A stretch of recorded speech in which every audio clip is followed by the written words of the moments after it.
8, 7, 6, 5, 4, 3, 2.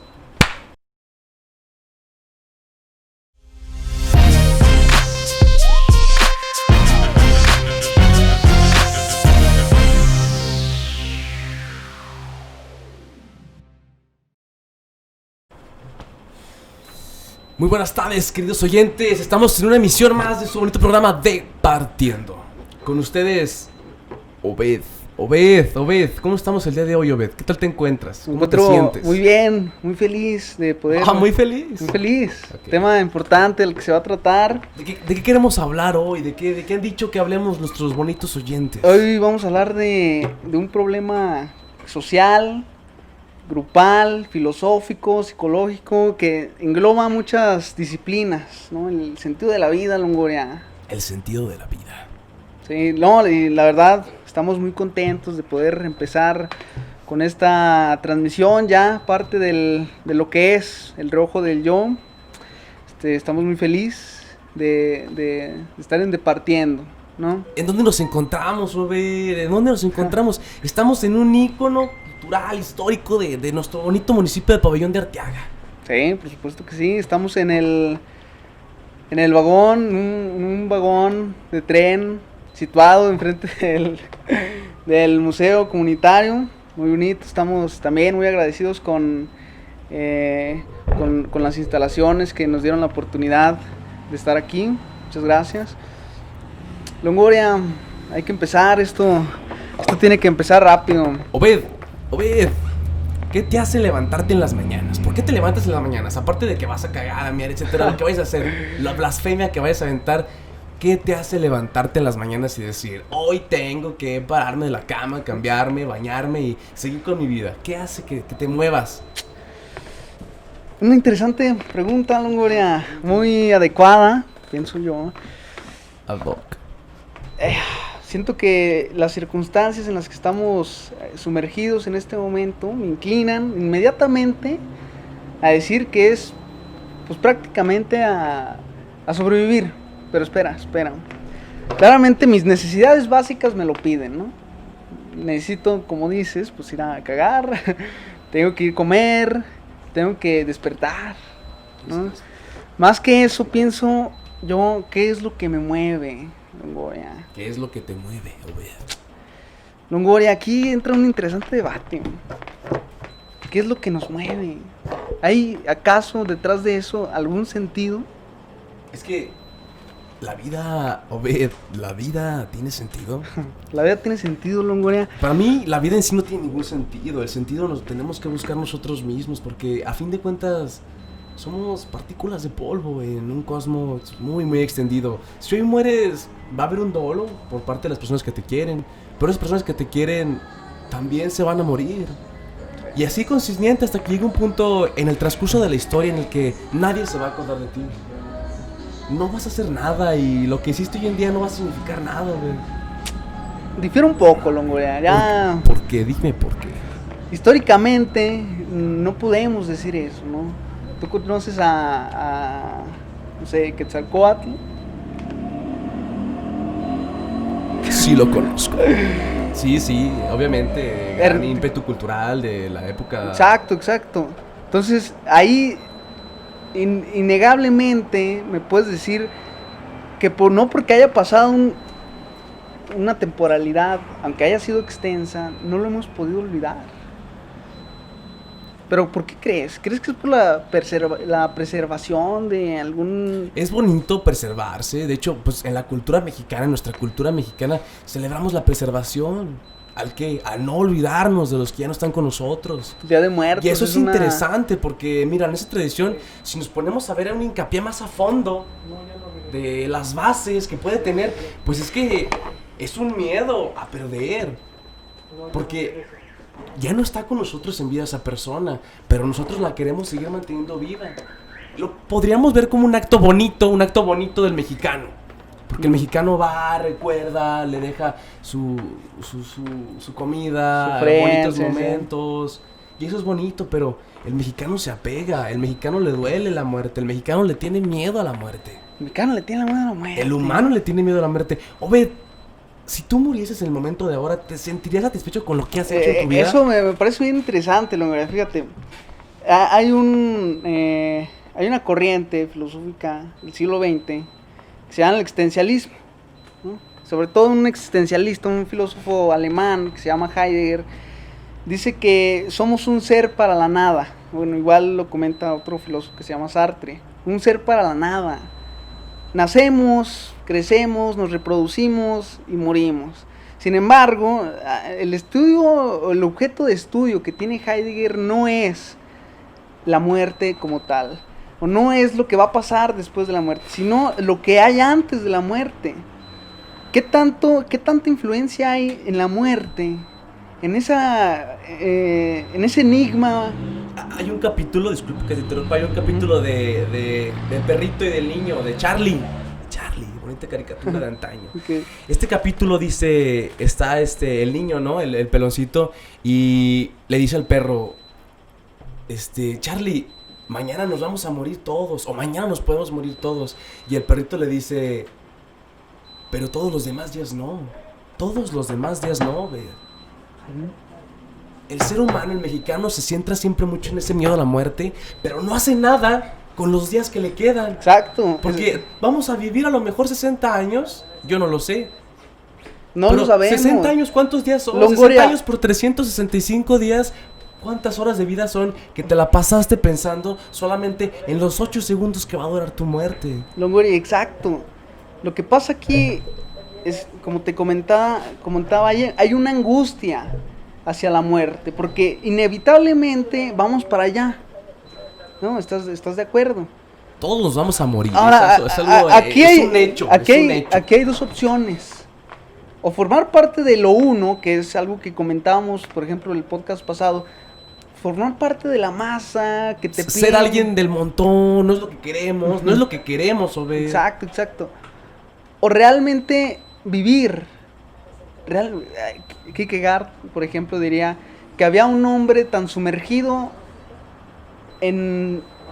por ejemplo, en la muerte, que cuando estaba a punto de morir se dio cuenta que nunca vivió. Entonces, eso es interesante. ¿Por qué? Porque por estadística, en el rango de Pabellón de Arteaga, una persona al menos se va a morir esta semana. Longoria, ¿qué me garantiza que no seas tú, que no sea yo? Aquí es cuando realmente la pregunta, la vida tiene sentido, cobra sentido, güey. O sea, realmente ahí es cuando debes de preguntártela. Hay una cuestión. Es más, pongamos en duda eso. Deberías de preguntártela sabiendo que... Hay que darnos cuenta que vivimos en una sociedad sumergida en la era de la información, que vivimos en una sociedad sumergida en sus pensamientos, en sus hábitos de consumo. Entonces, todo esto empieza con los primeros pensadores filosóficos, de preguntarse qué hacemos aquí, qué hace el ser humano aquí. Pero, Obed, ¿tú crees que hoy en día el ser humano promedio, común, clase media, se pregunte si está viviendo en verdad? Porque, Obed, ¿quién nos dice que no estamos viviendo para los objetivos de los demás? Y volvemos a retomar el tema del podcast pasado que dice que el éxito, las personas exitosas son las que buscan personas que cumplan sus metas. Y las personas no exitosas son las que, al no tener una meta común en su vida, cumplen las metas de los demás. Ay, fíjate, algo muy curioso. O sea, tú le podrías dar sentido a tu vida en ser el mejor constructor. Supongamos que el mejor constructor. Okay. Pero no es ni tu fábrica, no es ni tu marca, ni tu idea, ni nada tuyo. Tú eres un empleado. Entonces, ¿realmente estás haciendo algo? Porque estás enriqueciendo la meta y el éxito del dueño, del jefe. Obed, ¿tú crees que nuestra población media, porque a fin de cuentas la población media, la población en escasa pobreza y pobreza, estamos sumergidos en cumplir siempre las metas de los demás? Es un círculo vicioso. ¿Qué podemos hacer para romper con ese círculo vicioso? No puedo negar que hay monopolios. Hay un monopolio. Incluso dentro del lugar en el que estamos. O sea, en Pabellón de Arteaga hay monopolios en los que pues, es inevitable tener que trabajar pues, sí, para alguien de repente, ¿no? Ahora, algo muy curioso que me comentas, eso es que es verdad. La persona promedio, digamos, la persona que vive en un plano cotidiano, la cotidianidad, no se pregunta qué sentido tiene la vida. para empezar, por una decadencia impresionante del arte y de la filosofía, porque la filosofía principalmente hace eso, reflexionar. Preguntarnos el Exacto. por qué. Preguntarnos y reflexionar, porque reflexionar es volver a flexionar. A lo mejor no dudo que las personas se hayan puesto a pensar qué sentido tiene la vida, pero fue en un momento, a las 3 de la mañana, cuando estaban, que no tenían sueño, por ejemplo, y nunca volvieron a flexionar ese pensamiento. Sí, yo puedo respaldarte eso. Uh-huh. Porque los momentos melancólicos y los momentos de reflexión del ser humano, como un promedio, pues es en la madrugada. Sí. Es cuando hay un insomnio, cuando hay una manera de no... Porque los ruidos del día, la contaminación sonora y visual que tenemos hoy en día con día, no te dan tiempo de reflexionar. Exacto. Ahora, algo curioso es que estás solo ahí. Y cuando estás solo, generalmente el cotidiano tiene miedo. ¿La soledad nos da miedo? Sí, yo digo que parcialmente y enfocándonos en un sector social, el cotidiano, la soledad puede parecerles totalmente algo totalmente relacionado con la tristeza. Platicaba hace poco con un amigo, igual acerca de la soledad. Y lo mismo, o sea, bueno, fueron distintos amigos. Había varios amigos en los que el tema principal de la soledad no era otro que la tristeza. Es que el ser humano en su soledad reflexiona. Porque el ser humano en su soledad podemos ponernos con uno de estos aparatitos, con un celular, lo que sea, pero somos esclavos de nuestros pensamientos y de nuestros recuerdos. Somos esclavos de nuestras libertades. Somos esclavos de nuestras libertades, por supuesto, yo concuerdo con eso, pero te voy a plantear el siguiente. Hay que plantearnos un escenario de este sentido de vida. Yo, Manuel Longoria Muro, soy un chavo de 18 años. Uh-huh. Pero el día de mañana, un lunes, los lunes son los días más tristes, los días más decadentes de la semana. Okay. Yo me levanto a las 6 de la mañana, no sé, voy, hago mis necesidades básicas, lo que venga, me tomo un vaso de agua y entonces me pregunto, ¿qué estoy haciendo con mi vida? Uh-huh. Porque a mí no me causó ninguna felicidad el levantarme. Me tuve que levantar. Que yo me levantase fue una necesidad. Agradezco que me haya levantado, porque hay que agradecer, güey. Hay que agradecer, güey. Hay muchos que no se levantaron. Okay. Pero exacto. Siento que no hay un sentido de vida cuando yo me levanto y no hay otra cosa más que levantarme que a lo mejor por un billete. ¿Crees que tener un hijo, nos da un sentido de vida? Porque al momento yo puedo ser un adolescente totalmente desobligado, no me importa mi vida, me vale 3 hectáreas, ¿no? Pero al momento de tener un hijo nace una responsabilidad. Y con esa responsabilidad nace un objetivo de vida, el cual es que tanto cumplir ya como tus necesidades primarias como las necesidades primarias de ese primogénito. Es que exacto, y siento que ahí tiene que ver ya no con una necesidad, sino con el deseo, porque al fin y al cabo parte de las necesidades naturales que tenemos es reproducirnos. O sea, vamos a tener esa necesidad de impulsos sexuales, por ejemplo. Ahora, depende del deseo. ¿Por qué? Porque hay personas que se deprimen totalmente y caen en un total abismo de tristeza cuando tienen un embarazo no deseado, por ejemplo. Entonces, ha habido casos de suicidios o incluso de abandono. Bueno, ahí puede caber otro debate. No hay que tocarlo ahorita. Posterior podcast, pónganse atentos. Pero, por ejemplo, siento que es parte del deseo. Obed, ¿tú crees que si en este momento se nos cumpliesen a todos nuestros deseos, nuestra vida automáticamente tomaría sentido? O sea, es como una manera de propuesta. Porque muchas veces decimos, mi vida no tiene sentido porque no tengo un carro, porque no tengo una casa propia, porque no tengo una pareja, porque no tengo un cónyuge.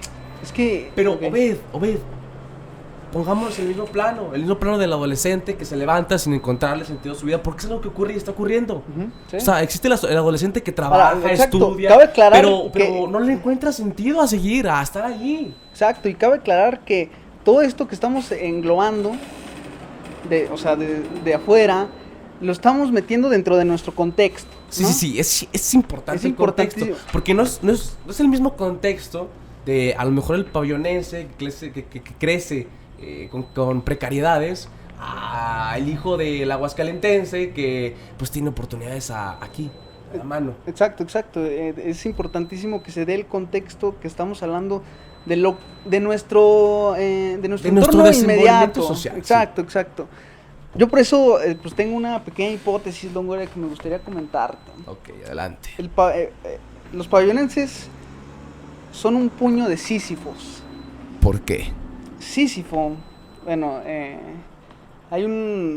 es parte de la mitología griega que la narra Homero. Sin embargo, bueno, ahí no está tan profundizada, porque los mitos son para que los estimule la imaginación. Sin embargo, Albert Camus, lo transfiere a su filosofía. El mito de Sísifo de Albert Camus, libro precioso. Lo que pasa aquí es importantísimo saber que este libro, el mito de Sísifo, se escribe en 1942. Sí, está en plena guerra. Hace casi ya, vamos a cumplir un siglo de que aproximadamente. Estamos hablando de la Francia de 1942, donde la redada de Velódromo de invierno en el distrito 15 de París fue la mayor detención de judíos que tuvo lugar en este país. Era un lugar en crisis. Francia era un momento de crisis. Exacto. Era un momento de crisis. Entonces, hay que entender el contexto histórico de este libro, principalmente, que sale de la crisis y sobre todo esa corriente filosófica. Ok, entonces adelante. Exacto. Ahora, lo que pasa aquí con Sísifo es que Sísifo fue condenado por los dioses para llevar una roca hasta la cima de una montaña para que por su propio peso la deje caer. Y regrese Sísifo a volverla a llevar infinitamente. Sí, fue su castigo por una cuestión de conflictos entre dioses, ¿no? ¿Qué sucede aquí? No, obviamente, de entrada, pues dice Camus que no hay castigo más horrible. No existe el peor castigo que el trabajo sin esperanza, el trabajo sin sentido.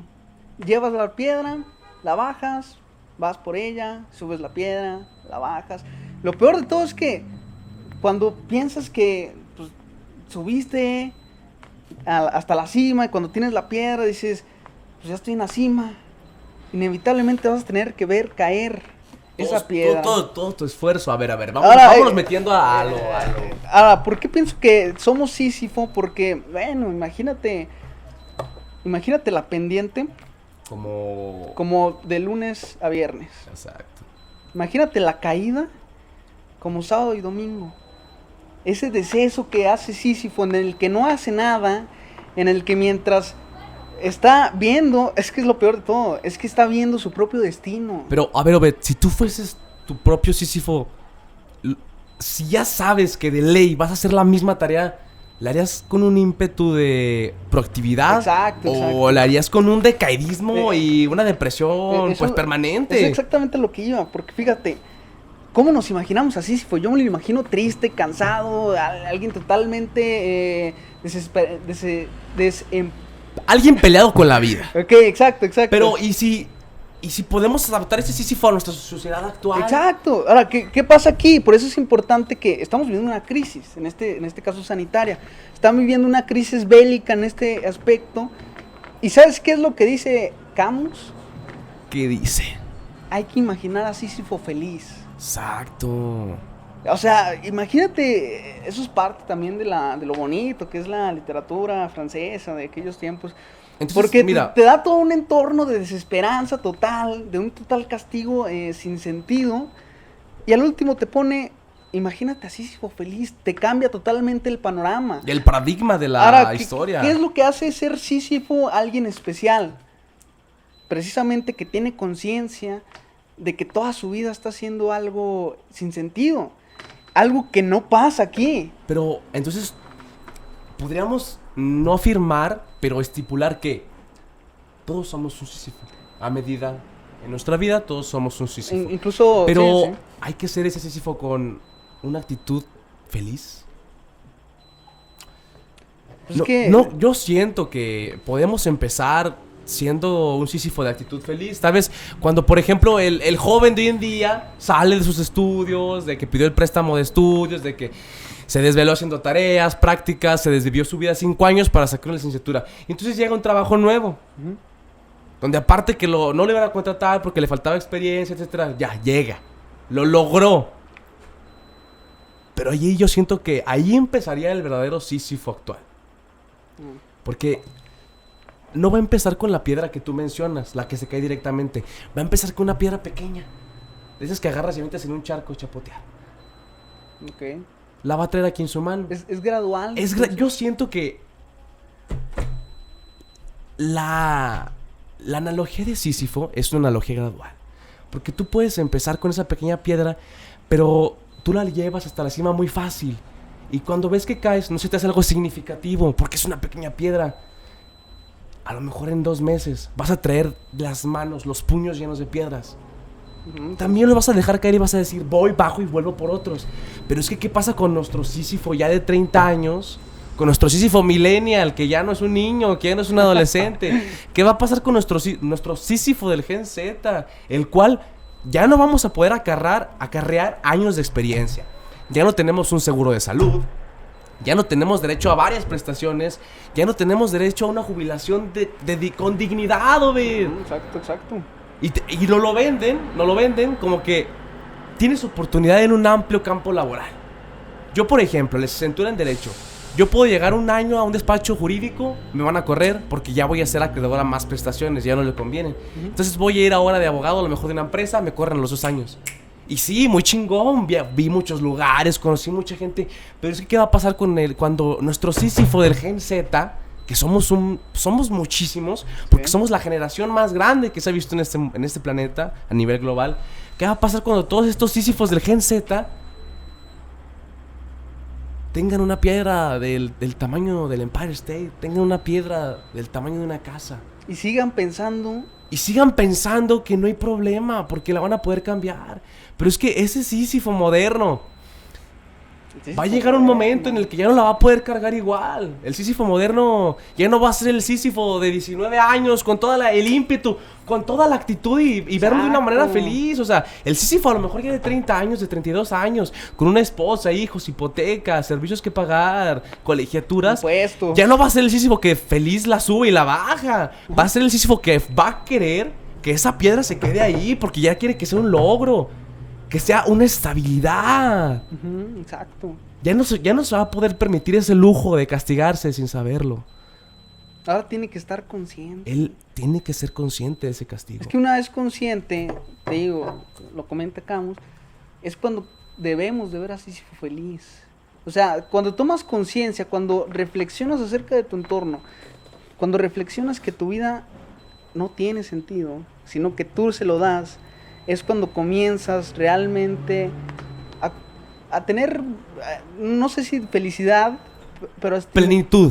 A tener plenitud. Porque la felicidad es un sentimiento muy hetero, Exacto. muy fugaz. Porque realmente decir que la vida tiene sentido así, tal cual, una vida objetiva, no. Es algo muy aventurado. Sí, porque mira, o sea, una planta nace porque es un ser vivo. Una planta de lotes, güey, vámonos. Una planta de maíz nace. Okay. Pero su sentido de vida objetivo. Ok, sí, exacto. La planta no tiene un sentido de vida objetivo porque no es consciente. No, siento que es al revés. Pero el sentido objetivo se lo damos nosotros, ¿sabes? Cuando le damos la función de que es para nosotros un alimento esencial. Bueno, exacto. Entonces, al ser humano, ¿quién le da ese sentido objetivo? Tú lo tienes que buscar por ti mismo. Lo que pasa aquí, siento también irremediablemente tener que relacionar esto con Jean-Paul Sartre. Igual francés, es que es importantísimo este tema dentro de la Francia del siglo XX. ¿Por qué? Por el mismo contexto histórico del que estamos hablando, que están saliendo apenas de una crisis, que es exactamente lo mismo que está pasando aquí. Estamos apenas saliendo de la crisis del SARS-CoV-2, ¿no? Lo que decía Jean-Paul Sartre era que había 3 tipos de seres. El ser en sí, el ser para sí y el ser para el otro. El ser en sí son los objetos, las cosas que no pueden cambiar por sí mismas. porque son cosas en sí. Esta libreta es una libreta hasta que yo decida que ya no sea una libreta. Sí, hasta que la agarremos, la destrocemos y cambie su materia. Exacto, en ese aspecto el objeto es algo, objetivo. Es algo inamovible, es algo que va a ser. Exacto, hasta que haya alguien fuera de... Que le dé otro sentido. Exacto, ahora el ser para sí es un ser de proyectos, un ser que se proyecta... Lo ves en las cosas. Sí, exacto, un ser que se proyecta no únicamente en las cosas, sino en sus circunstancias. Eso para Jean Paul Sartre es el ser humano. El ser humano, bueno, Sartre, por ejemplo, diría, la existencia precede a la esencia, que es básicamente que tú no naces con un sentido de vida, tú te lo haces. La existencia, la existencia es antes de formarte una personalidad. Fíjate. Mira, de hecho, esto sí es un punto a rescatar importante porque en la época medieval, el limpiacacas tenía 2 hijos. Sí. Los hijos del limpiacacas se preocupaban por aprender a limpiarlas. Exacto. El hijo del herrero se preocupaba por aprender a soldar. Y así nos podemos dar con muchos ejemplos. En ese tiempo no existía la soldadura, mi Lo estamos traspasando, mi estimado, pequeño, grande, frutifantástico, ved. Mira, al punto al que voy es que el ser humano en las etapas históricas estamos viviendo en el siglo XXI y es un siglo en el que yo siento que hay una brecha muy grande en encontrarle sentido a la vida. ¿Por qué? Porque está todavía el siglo pasado, o sea, el hijo del doctor a huevo iba para doctor. Uh-huh. El hijo del que vendía ganado a huevo iba para vender ganado, aún con las pequeñas oportunidades que se han ido pues observando. Pero hoy en día nos lo venden así, de que tú puedes ser el campesino más pobre y más jodido del mundo y puedes llegar a ser el empresario más grande y el hombre más rico y millonario también del mundo. Sí. ¿Crees que ahí cabe un problema inicial a resolver? Porque a fin de cuentas es una nueva problemática en un sentido de identidad. Porque tú ya no naces de... Es algo... Se puede rescatar un punto favorable y es que tienes una libertad. Pero si algo ya ha quedado claro es que nuestra libertad nos hace más y más esclavos de nosotros mismos. Entre más libertad tenemos, estamos más sometidos a nuestras propias decisiones y a consecuencias más largas. Entonces, hoy en día, tienes esa gama de oportunidades. De que si eres hijo de un profe, tú puedes abrir tu negocio de leche y... Lala, no sé, okay. De que tú puedes crecer en cualquier ámbito social de la vida económicamente hablando, pero tú tienes que encontrar entonces el sentido de tu vida. Ya no vas a encontrar el sentido de tu vida directamente porque ahora es, ¿qué me gusta? No, pues a mí me gusta un chingo tocar la guitarra. Uh-huh. Ahora, ¿en qué es bueno, güey? No, pues soy una vasca tocando la guitarra, uh-huh. Pero a lo mejor soy bueno contando, soy bueno haciendo cuentas. Entonces, tienes que encontrar un punto intermedio entre estos otros dos para que seas pleno y para que tengas un sentido de vida favorable en el que te levantes todos los días y digas, yo puedo hacer esto y a mí me gusta hacer esto. Exacto, decía Bukowski, encuentra lo que amas y deja que te mate. Pero es que no es tan fácil, siento... No, lo estamos viendo a manera de un sistema. Por eso es lo que yo te digo, que el joven actual, el millennial, el Gen Z, está buscando... ¿Qué chingados hacer, güey? ¿Qué está buscando? ¿Qué estamos buscando? ¿Qué estás buscando con esto, güey? Esa es la pregunta principal, Longoria. ¿Por qué hacemos lo que hacemos, Longoria? ¿Por qué estamos aquí? Te comentaba en el podcast pasado que la felicidad es un fin. Que se construye con medios. Estamos aquí por algo que se supondría que sería por felicidad. Supongamos eso. Ahora, pongámoslo en duda. ¿Es por felicidad? Bueno, a lo mejor no. Entonces, ¿por qué estamos aquí? Por esto. Entonces, satisfaciendo esa necesidad, ¿somos felices? No, es que es un medio para llegar a esto. Entonces, realmente conocer, es que es muy difícil conocerte más aún en la sociedad actual. Es muy difícil conocerte. Longoria, te voy a hacer una pregunta. Adelante, Obed, mátame con esa pregunta. Pero necesito que la observes desde el plano realmente en el que te estoy En una realidad. En una realidad, exacto. Plantéala, adelante. Estamos escuchando a Obed y les reiteramos que nos sentimos contentos de tenerlos otra vez aquí en Departiendo. Regálenos su like, regálenos su comentario, qué opinan, queremos sus opiniones, queremos que nos dejen temas, queremos que hablen con nosotros. Obed, adelante. ¿Te conoces? Te conozco. Me conozco. ¿Te conoces? ¿Realmente te conoces mejor que nadie? Es un arma de doble filo. ¿Por qué es un arma de doble filo, Longoria? Porque, Obed, yo puedo decir que a lo mejor me conozco. O sea, yo sé que tengo un lunar en la nalga izquierda. Sé que me crece el bigote en 3 semanas. Oye, eso es un aspecto físico. Eso es a lo que voy, o sea, creo que lo que podemos llegar a conocernos, y muy a huevo, es físico, porque ni siquiera te puedes ver tu propio ano, güey. O sea, no lo puedes ver, güey, lo puedes ver. Es cierto, ¿no? Tienes que recurrir a alguien más para que te diga cómo Un está. espejo. Fíjate, no somos ni siquiera dueños de conocernos completamente físicamente. Es más, ni siquiera de lo que podemos ver. Porque nosotros nos percibimos de una manera en un espejo, pero como nos percibe la persona que está enfrente de nosotros, es muy distinta. No, incluso hasta la manera en la que nos percibimos a nosotros mismos. Porque decía Heráclito, un filósofo griego antiguo, nadie se puede bañar 2 veces en el mismo río, porque las aguas cambian y la persona que va a bañarse cambia. Es que los seres humanos es un ser amorfo, es un ser cambiante constantemente. Por muy pequeñas que se hacen, esos cambios son cambios. Ok, sí. Pero mira, yo te puedo decir que físicamente me puedo llegar a conocer medianamente, porque no me puedo ver ni siquiera mi interior. Yo no sé cuántos lóbulos tengo, yo no sé cómo se ve mi cerebro por dentro. A lo mejor lo puedo ver en fotos, pero ese es el cerebro de alguien más. Yo no sé cómo se ven mis intestinos, cómo se ve mi hígado. A lo mejor le pueden tomar una foto, pero en lo que me pasaron esa foto, ya cambió todo mi sistema por dentro. Mentalmente, yo siento que es 1000 veces más fácil, siendo aún complicado, sabernos conocer mentalmente que psicológicamente. ¿Por qué? Yo mentalmente me puedo trazar principios. Okay. Y los principios son ese rompecabezas que tenemos interno. Ese rompecabezas que tenemos interno, ¿no? Porque mira, yo en mi rompecabezas interno me tracé el principio de siempre ser honesto. Y ahí esa es una pieza de esas inamovibles, de esas que ya no pueden a lo mejor cambiar, de las que voy a corromper, pero no voy a abandonar. Rimó, Mira, ¿por qué? Porque yo ya tengo un principio y mentalmente pues eso va a estar ahí constante. En tanto no esté mi cuerpo sometido a alucinógenos o a una enfermedad que me deslinde de mis capacidades básicas de ser humano. Yo siento que la cosa que jamás nos vamos a conocer nosotros mismos psicológicamente, vas a poder darle una probada. Es como la analogía que decíamos del bote de agua. Compañeros escuchantes, amigos, a que nos escuchan ahí en casita, en su trabajo, en la noche, donde nos escuchen. Están ahí haciéndose un huevito con catsup, no sé, y ustedes ahí escuchándonos. Gracias. Provecho. Muchas gracias. Imaginen esto. El ser humano psicológicamente es como un mar.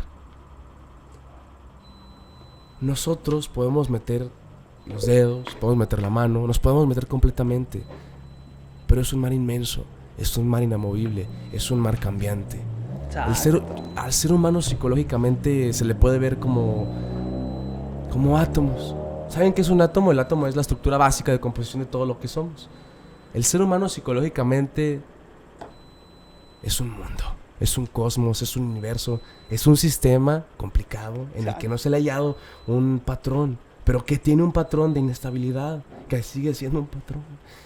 El ser humano psicológicamente es una jungla, si lo queremos dar más de pechito. Somos una jungla. ¿Por qué?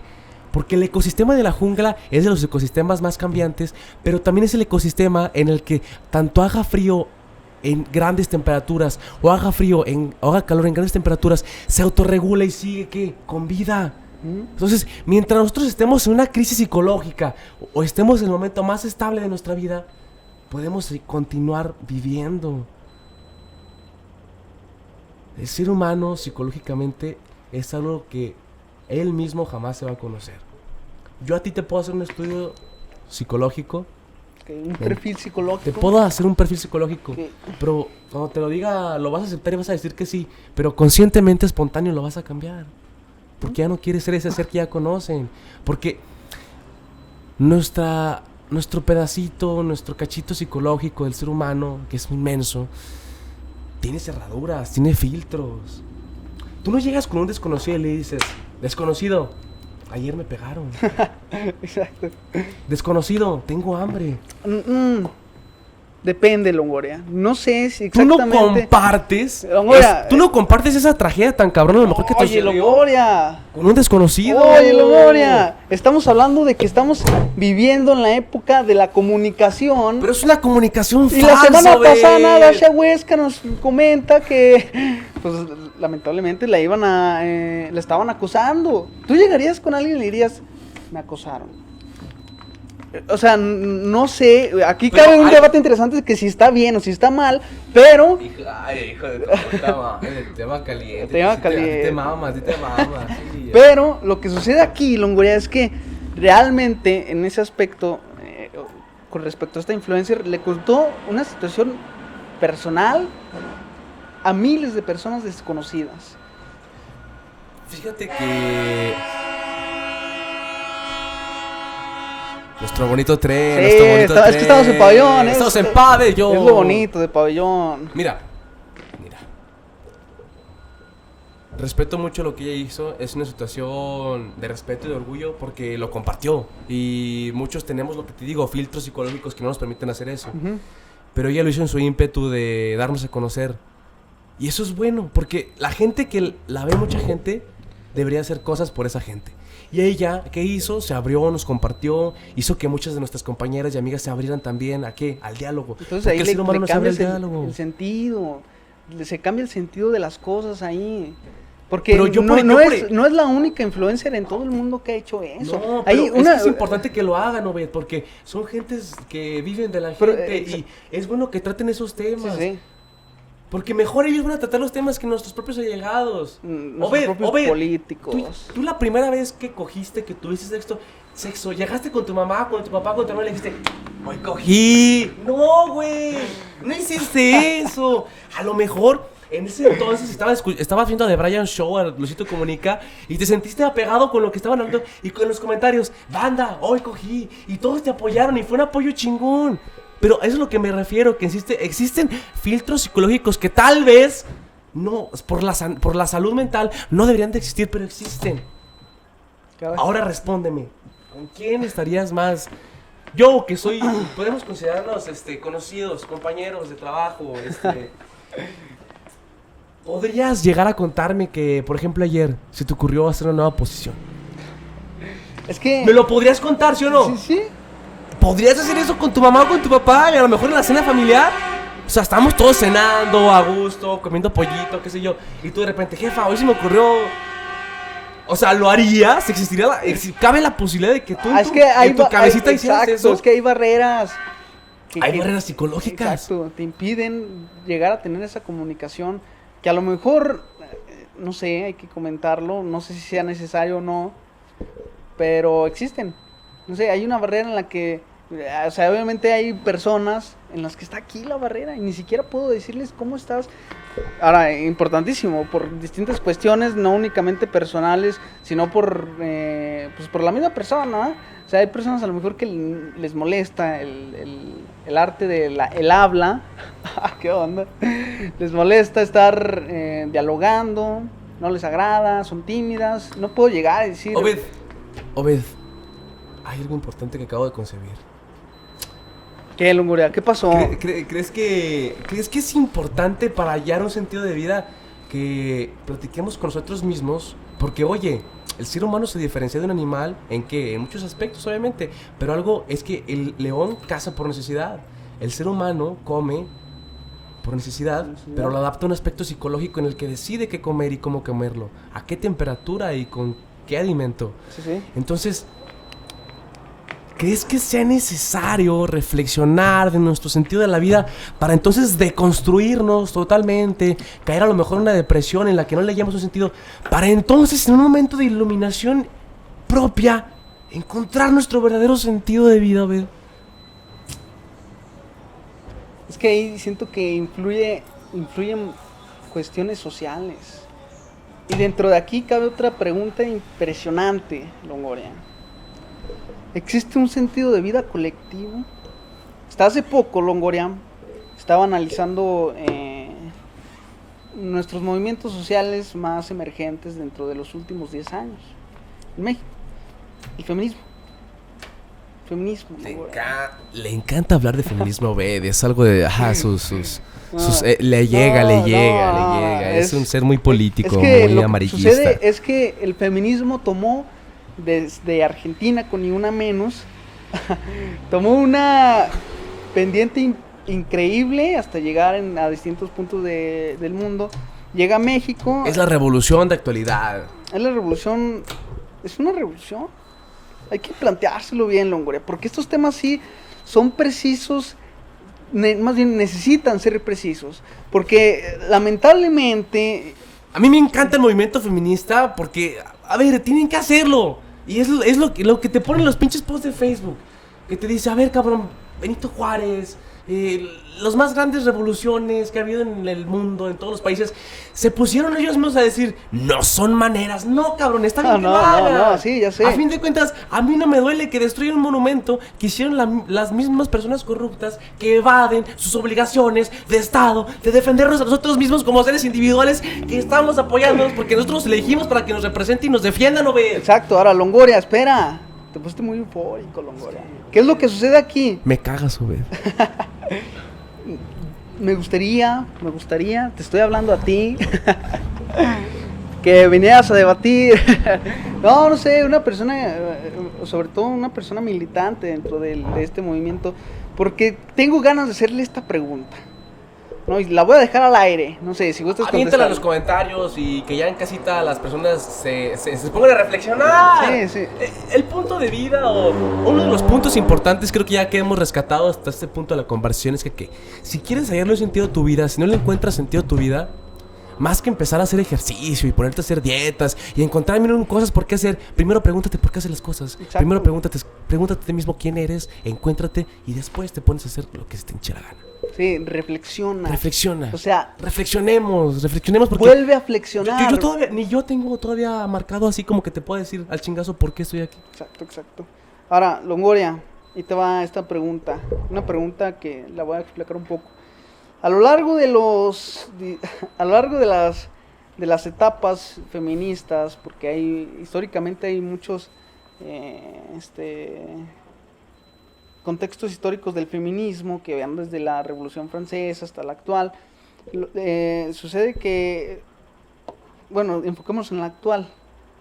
¿Qué es lo que sucede de 2007 a 2020? Pues hay un auge exacto, del movimiento. Ha aumentado, por ejemplo, los feminicidios, la violencia de género hacia la mujer. Los feminicidios siempre han existido, solo que ahora se está hablando públicamente ya de ellos y se está haciendo conciencia de que existen. Ahora, hay algo...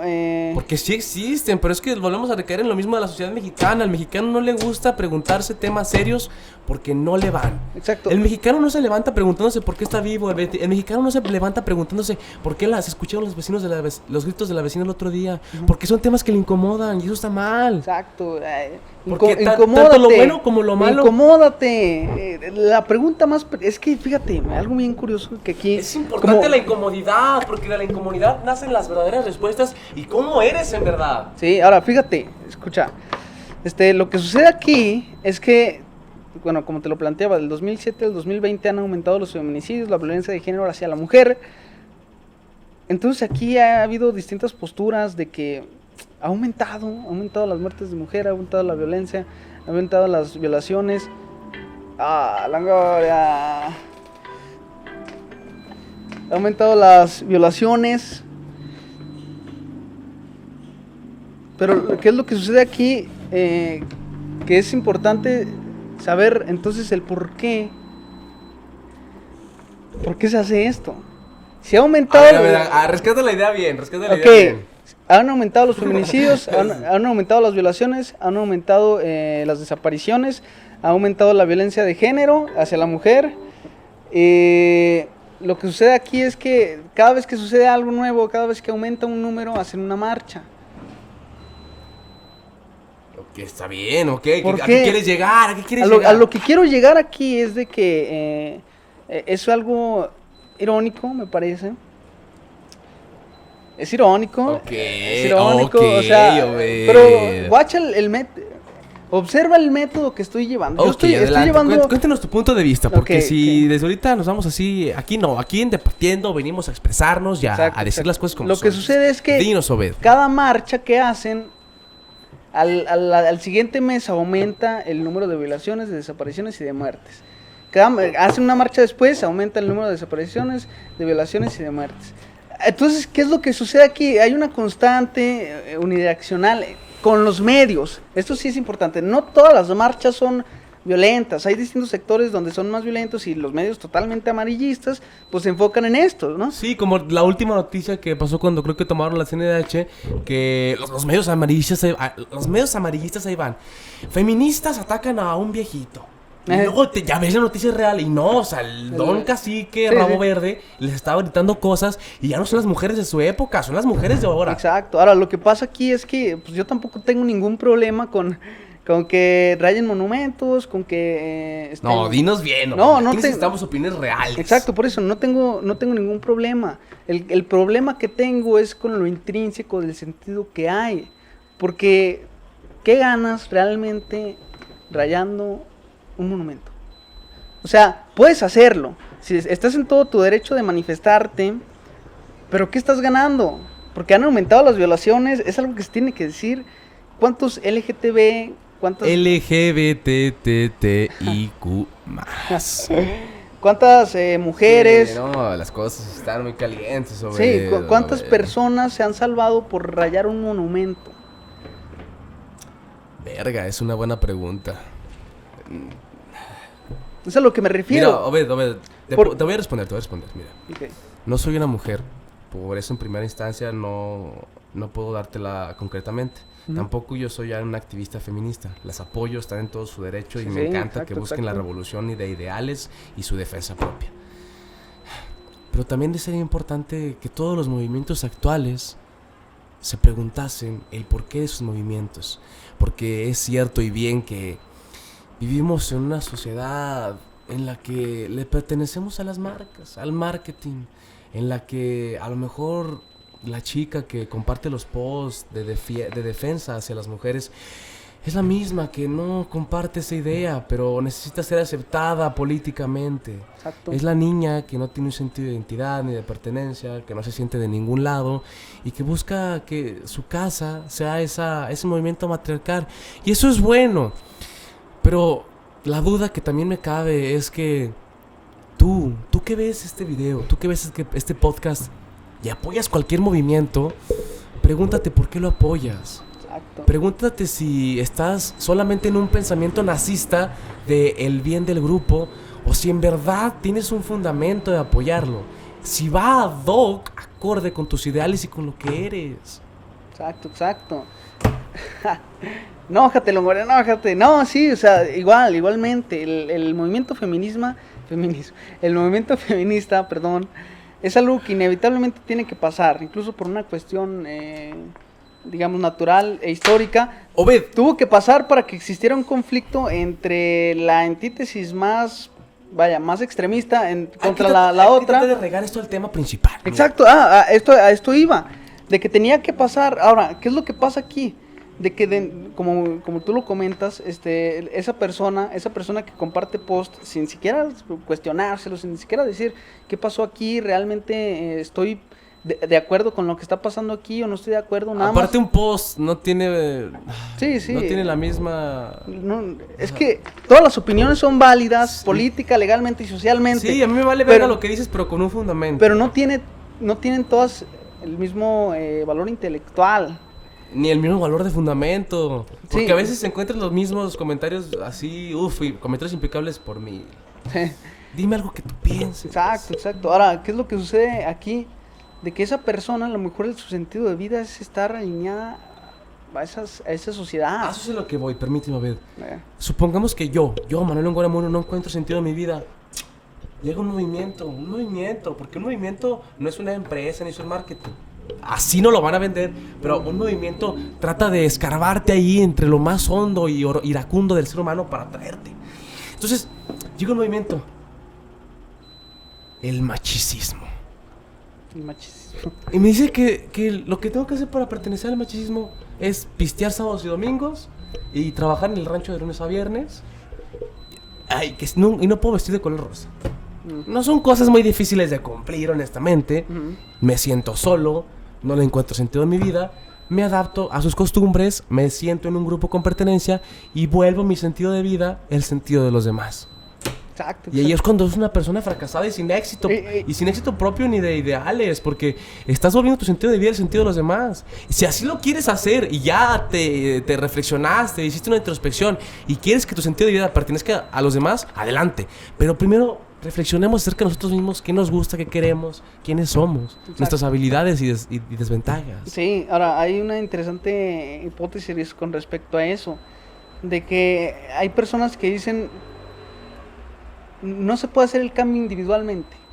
O sea, por ejemplo, en un ámbito ecológico, con que una persona no compre una bolsa, pues no va a hacer nada. Se necesita... Sí, no tiene ningún efecto. Exacto. Aunque lo vendan otra vez las marcas de que todo empieza en tu metro cuadrado. ¿Cómo vas a comparar los desechos, por ejemplo, míos, tuyos, con los de la industrializadora que se mama todo el agua de los manantiales? Exacto, exacto. O sea, nos están echando la culpa de un problema que no es nuestro.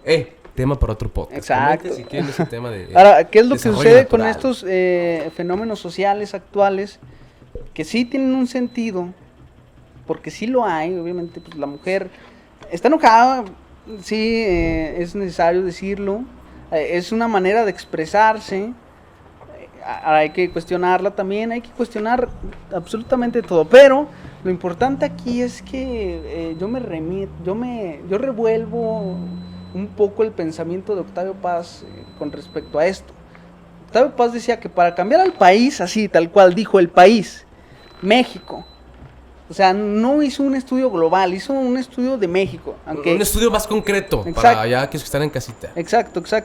Hizo un estudio de sociología del país México. Sí, bueno, en ese aspecto lo hace en La Hora Cumplida, en un ensayo, que es una crítica política, social y cultural. Sin embargo, es algo totalmente relacionable con esto. Decía que para cambiar a un país no se necesita un grupo o una persona, se necesita una generación. Exacto. Entonces, es que, mira, eso tienes razón. Yo puedo ser la mejor pinche persona del mundo, yo puedo reciclar, respetar a las mujeres, tener un trabajo de dinero que no venga de procedencia dudosa, respetar mis valores, no ser intrínseco, no ser corrupto. Puedo ser un ángel, yo puedo ser un ángel, Obed, pero si yo soy un ángel y las 10,000 personas que me rodean siguen siendo no ángeles, por no decirlo de otra manera. El cambio está en ti, sí, chingón. Sí está un cambio en ti, pero el cambio en ti es para ti mismo. Es que para también, que tú te sientas contento y feliz con ti mismo. Es que también depende... El cambio real, Obed, está en una generación, está en muchas personas. Sí. Porque ya somos un verguero de gente. Si fuéramos un pueblito, pues a lo mejor sí el cambio está en el presidente, en que nos dé a todos una pinche pantalla. Y es que pero no, depende el de cambio la influencia. Está en todos. Sí. Y también depende de la influencia, porque inevitablemente siempre hay una jerarquía, aunque estemos en una democracia, aunque estemos en una dictadura. En el sistema político que estemos de huevo siempre va a existir un clasismo. Políticamente hay una jerarquía, pero también socialmente. Socialmente hay líderes. Líderes que... Los líderes de opinión. Los líderes de opinión, exacto. Los líderes sociales. Pero es que, por ejemplo, lo que sucede aquí es que en ocasiones son necesarios para poder captar temas o para poder recibir de una manera más masticable la información. Ahora, lo que sucede aquí es que no te la dan masticada totalmente, ¿no? Obed, ¿a ti te gusta la información masticada? No, exacto. No, tú debes de masticarla a tu... Exacto. Lo que sucede con esta generación es de que... Lo recibe, ellos sienten... Literalmente... Así, tal cual, ni siquiera la vuelven a mascar. Se escucha un poco horrible. Sí, de hecho nuestra generación ya no le busca sentido a la vida. Porque fíjate que hasta en eso cabe. Cuando uno le busca, se cuestiona un sentido de vida, toma la información y le busca su porqué y lo adapta a su porqué. Exacto. O sea, un porqué general y un porqué propio, individualista y un porqué colectivo. Nuestra generación ya ni eso busca un puto sentido de vida. O sea, agarra la información y hasta el cual, por mí. Exacto. Ya, dijo. Listo, chingó su madre, esto es lo que yo pienso. Exacto. No, ahora, pero eso es lo que pensó la página con 5,000 seguidores, que quería crear controversia en redes sociales. Eso pensó cultura colectiva. Eso pensó cultura colectiva. Cultura colectiva. Cultura colectiva. Hay que hacer un feat. Te invitamos. Te invitamos aquí a Cultura Colectiva a que debata con Es nosotros. que lo interesante es que obviamente me gustaría, como no te imaginas, poder poder comprobar esto que voy a decir, o incluso saber si estoy en lo correcto. Márcalo como una tesis por ahora, si no se puede comprobar. Exacto, una hipótesis. Si yo llego e invito a una persona que yo vi que compartió un post de Facebook que le puso por 100, llego y me dice, ok, porque el argumento está estructurado, ok, ¿no? Tiene un argumento deductivo o inductivo, pero yo llego aquí, se pone aquí, le pregunto, oye, ¿por qué piensas esto? Me dice su argumento, no, porque las jerarquías sociales se han enfocado en algo, pero aquí sucede algo totalmente interesante. Porque ¿qué es lo que pasa? Me lo está describiendo, y hay una diferencia enorme entre describir y explicar. Entonces yo le voy a decir... Sí, yo te puedo describir cómo... Yo te puedo describir este micrófono, pero yo no te puedo explicar cómo funciona. Exacto, el por qué. Entonces si yo le pregunto ¿por qué? Siento que no sabría. Transformaría completamente su actitud. Siento que incluso... Exacto, para empezar. Hasta se pondría en una defensiva al no saber qué defender, al no saber explicarte lo que defiende. Exacto, ese es el problema. Ahora, cuando me refiero al feminismo, es porque fue un... Por favor, que venga aquí una líder del movimiento feminista a callar este cabrón. Fue un enfoque social hacia un movimiento que tiene auge. Sí, ¿no? Sí, eso sí. No tengo nada en contra del feminismo, cabe aclarar, porque se tiene que explicar. Lamentablemente, decía Aristóteles, que va a llegar el punto en el que expliquemos a espada que el pasto es verde. O sea, a lo que me refiero es de que no porque yo ponga en cuestión un movimiento social, no significa que yo sea machista, por ejemplo. Esa es una falacia y se llama la falacia del espantapájaros. Es, por ejemplo... Así como un paréntesis rápido, tú me dices, yo tengo ideas liberales. Dime, yo tengo ideas liberales. Yo tengo ideas de derecha. No, eres un fascista, eres un priista. No, estoy hablando con un priista, entonces ya no debato contigo, ya no debato con Longoria. Estás debatiendo contra una ideología. No, estoy debatiendo con una caricatura, con un priista derechista fifí. Te hiciste ya una crítica de mí con tan solo eso, sabiendo que solamente te estaba poniendo a que tú lo masticaras esa información. Exacto. A lo mejor tú no tienes ideas priistas, tú no eres fifí. Pero soy yo me puedo considerar de derecha, por ejemplo. Exacto. Es lo mismo contigo, o sea, uno te ve y dice... Eres un chairo, güey. Es que eres un chairo y yo ya te vi la siguiente campaña de AMLO hacia presidente porfiriato. Yo ahí te estoy trabajando. Pero no, obedes. Esto es un panista de corazón. Pero es una idea que él tiene. Sí. No, es que es lo que pasa. Es que ciertos movimientos están llenos de falacias, de espantapájaros, de que tú no piensas como yo. Es que eres un fascista. Y no, ahí ellos son los fascistas. Exacto. Porque están reprimiendo el libre albedrío. Exacto. Entonces, parte importantísima del sentido de vida colectivo, al igual que el individual, es la reflexión como punto de partida. Ajá. O sea, reflexionarte principalmente si la vida vale o no vale la pena. La vida no vale nada. No, principalmente, por ejemplo, diría Camus empezando el mito de Sísifo, que no hay problema filosófico más importante que el suicidio. Habrá que entender de qué habla cuando se refiere al suicidio. O sea, se refiere al suicidio literal y al suicidio filosófico, al suicidio religioso también. Lo que sucede aquí es que realmente hay que analizar qué valores o qué circunstancias son las que se están rodeando las personas para poder llevar a cabo un plan de vida, a lo mejor no muy metodológico, no un plan de vida que tenga que ser restricto. Porque pero con ciertas bases, ciertos fundamentos. Exacto. Entonces, partir de ahí, saber y asimilar que fuera de ti, o sea, dentro de la objetividad, no existe un sentido de vida, sino que dentro de la subjetividad del ser humano, sí la hay. Y esa te toca a ti para conocerla. Entonces, hay que concluir, Obed. ¿Te parece si concluimos? Concluimos. Creo que, bueno, yo con eso doy mi conclusión. Longar, ¿tú qué concluirías? Ingeniero, ahí tenemos a nuestro ingeniero detrás de Ingeniero, cámaras. Ingeniero, estamos aquí con todo el equipo de trabajo. con todo el crew, de Partiendo. No, de nuevo reiterar que estamos felices de poder estar el Rojo del Joy de Partiendo. Contentísimos, muchísimas gracias a las personitas de aquí del Museo de Pabellón de Arteaga que nos hicieron partícipes de él y nos permitieron la entrada a sus llenas de historia e instalaciones. Sí. Entonces, ¿Qué concluirías, Longoria? a ver, la vida no tiene sentido. Yo muchas veces me lo he cuestionado y siempre llego a la misma conclusión. Si yo le doy a agarrar un pinche cuchillo y me lo encajo en la lengua, no va a pasar nada. Me voy a morir a la mierda y no va a valer nada porque la vida no vale nada. Pero ¡hey! Viéndolo desde la otra parte, yo hoy pensé y me levanté y dije, yo no tengo sentido de vivir. Pero después busqué actividades que me llenaran. Me llena a mí a poder debatir con mi compañero B para ustedes. Me llena poder hacer ejercicio, me llena tocar guitarra, me llena poder estudiar, me llena poder tomarme una cerveza fría un viernes en la tarde. Entonces creo que el verdadero sentido de vida lo encuentra cada uno con sus placeres, con sus adecuaciones y con sus metas. Entonces, compañeros de Departiendo, yo fui Manuel Longoria Muro. Él es...